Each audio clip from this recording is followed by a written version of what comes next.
பால் பாயசம் எப்படி பண்ணணும் தெரியுமா? நம்ம ஏற்கனவே சாதம் வச்சுருக்கோம்ல, அந்த சாதத்தில் இந்த ஒரு பிடி ஓரளவு ஒரு ஒரு பிடி போட்டு நிறைய தண்ணி ஊற்றணும், கொஞ்சமாக பால் ஊற்றணும். ஓகேவா? நிறைய பால் ஊற்றினீங்கன்னா திரிஞ்சு போன மாதிரி ஆகிடும். அந்த நிறைய தண்ணி ஊற்றணும், அதுக்கப்புறம் கொஞ்சமாக பால் ஊற்றணும்.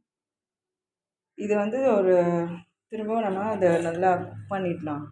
அதாவது ஏற்கனவே ரைஸ் குக்கானது தான், பட் ஸ்டில் இந்த பாலோடு அது வேகணும். ஓகேவா? அதில் தான் அந்த ரைஸில் நல்லாயிருக்கும். அதுக்கப்புறம் ஆற வச்சுட்டு அதை மசிஞ்சதுன்னா ஓகே, இல்லைன்னா அந்த கரண்டிலே நம்ம மசிக்க பார்க்கலாம். இங்கே பாருங்க, இப்போ இந்த அளவுக்கு ஆயிருக்கு. இந்த மாதிரி ஒரு குழி கரண்டி இருந்தால் அது நல்லா மசிக்கும். இதுலேயே போட்டு நல்லா மசிக்கும்.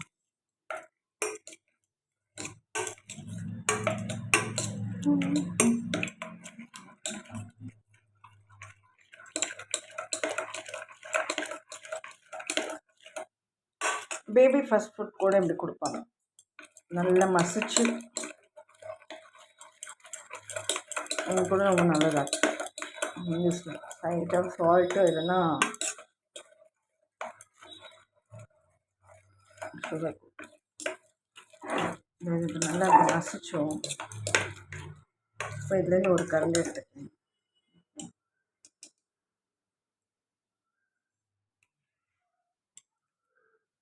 அவல் இருக்குல்ல, இந்த மாதிரி தட்டையாக இருக்கணும். இந்த கெட்டி அவல் இருந்ததுன்னா அது ஊறுறதுக்கு நேரம் ஆகும். இந்த மாதிரி தட்டை அவல் இருக்கணும். ஓகேவா? இந்த அவலில் டேரெக்டாக பாலை ஊற்றிட்டு கொஞ்சம் நேரம் ஊற வச்சு நட்ஸ் போட்டு அப்படியே சாப்பிட வேண்டியது தான். இதோட நான் கொஞ்சோண்டு இது போடுறேன், இலாச்சி போடுறேன், ஏலக்காய் போட்டிருக்கேன். ஓகேவா? இது அப்படியே சாப்பிட்லாம். ஓகேவா? பட் ஸ்டில் இதில் ஏதாவது ஒரு கலர் கொஞ்சம் லைட்டாக மிக்ஸ் பண்ணிக்கலாம். அப்படின்னா இப்படி போட்டுக்கும். ஏன்னா குங்குமப்பூ இருந்தால் குங்குமப்பூ போடலாம், அப்படி இல்லைனாலும் இது போட்டுக்கலாம். இப்போ இதில் நான் சுகர் இப்படி ஆட் பண்ணுறேன். ஏன்னா அப்போ நல்லா நம்மளுக்கு அந்த டேஸ்ட் கொஞ்சம் இன்னும் நல்லாவே இருக்கும். அதாவது அதோட கலந்துராமல் சுகர் தனியாக போட்டு.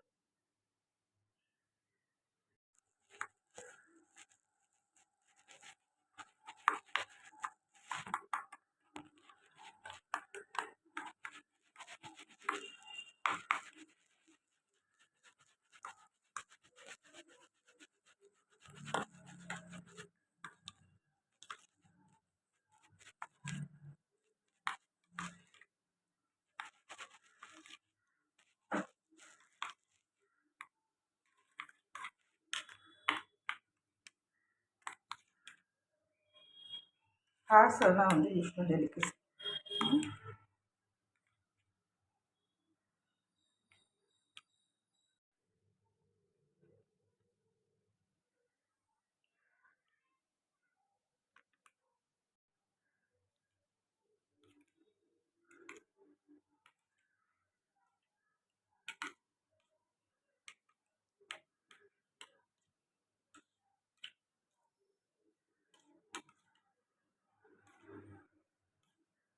நான் இதில் நட்ஸ் ஆட் பண்ணல, நீங்கள் உங்களுக்கு வேண்டிய நட்ஸை போட்டுக்கோ.